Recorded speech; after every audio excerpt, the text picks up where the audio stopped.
Are you feeling confused, threatened, out of touch? Best blame those gosh darn millennials, right? Am I so out of touch? No, it's the children who are wrong. Welcome to WatchMojo's Top 5 Myths. In today's installment, we'll be counting down the top 5 myths about millennials. People sure love to bash this generation, but how much of it is, actually true? According to the US Chamber of Commerce Foundation, millennials born between the early 80s and early 2000s are likely the most studied generation in history. Despite this abundance of research, a staggering amount of unfounded criticism is frequently directed at them. No one's calling this generation perfect, but we are calling out those misconceptions as downright false. I kind of feel like our whole generation got screwed.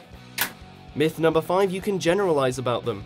This myth's pretty crucial, because not only are they arguably the most dissected generation, they're also the largest living generation and the most diverse. When you're talking about roughly 83 million people in the US, you can't generalize and speak accurately. How many times do we have to teach you this lesson, old man? When people hear the word millennial or provide critical examples of them, it is overwhelmingly in reference to upper middle class, urban or suburban Caucasians. And that is a fraction of the actual demographic.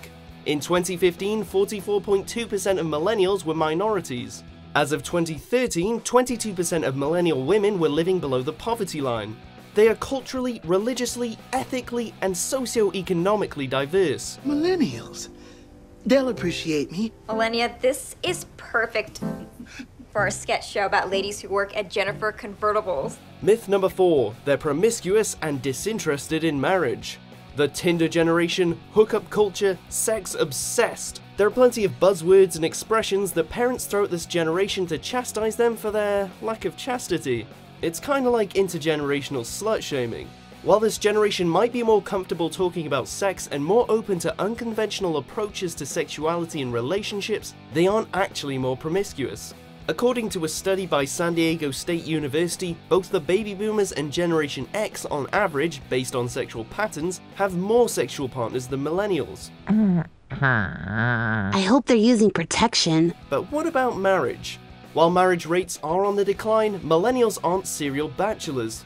Many simply marry later or have opted for long-term domestic partnerships and still plan on starting families.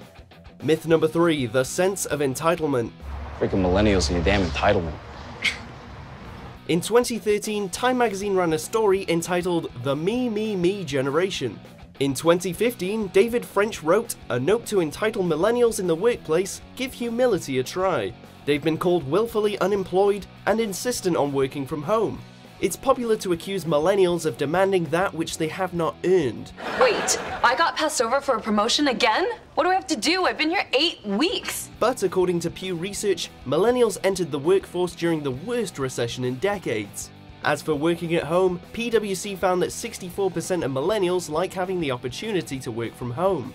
Amongst baby boomers, that number is 66%. What's your dad's job again? He's a nuclear safety technician. What has been called entitlement is more arguably a high standard of quality to which millennials typically hold to an employer and themselves.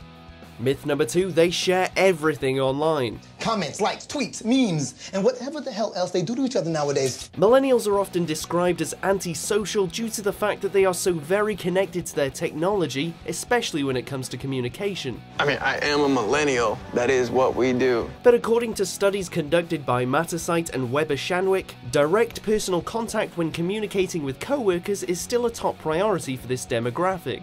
In fact, they demand better work-social life balance than past generations. Having grown up with it, the millennial generation does take advantage of technology to make their communication more efficient. But with that experience comes a greater sense of how to use social media appropriately. According to the Institute for Business Values, millennials are much more adept at separating professional from personal, especially online. What a disgusting generation. Myth number 1, they're lazy and dependent on parents. Just like every other millennial who calls mommy and daddy the second things don't go their way. A 2012 census found that millennials were living with parents in unprecedented numbers. Such claims earned them the reputation of being perpetual adolescents, resulting in the nickname the Peter Pan generation. But here's the thing, the census on which such claims were based has some interesting definitions. For example, anyone living in dormitories in university were considered as living at home. Add to that the fact that millennials are arguably the most educated generation in history, and you've got some skewed numbers. More accurately, Pew has found that 36% live at home. And while an estimated 40% of millennials do receive financial help from parents, according to a 2015 Trans-American survey, 19% of millennials actually financially support a parent. How about that? And Homer, here's your bill for $4,000. Stop! So which of these myths did you believe? Check out these other great clips from WatchMojo and subscribe for new videos every day.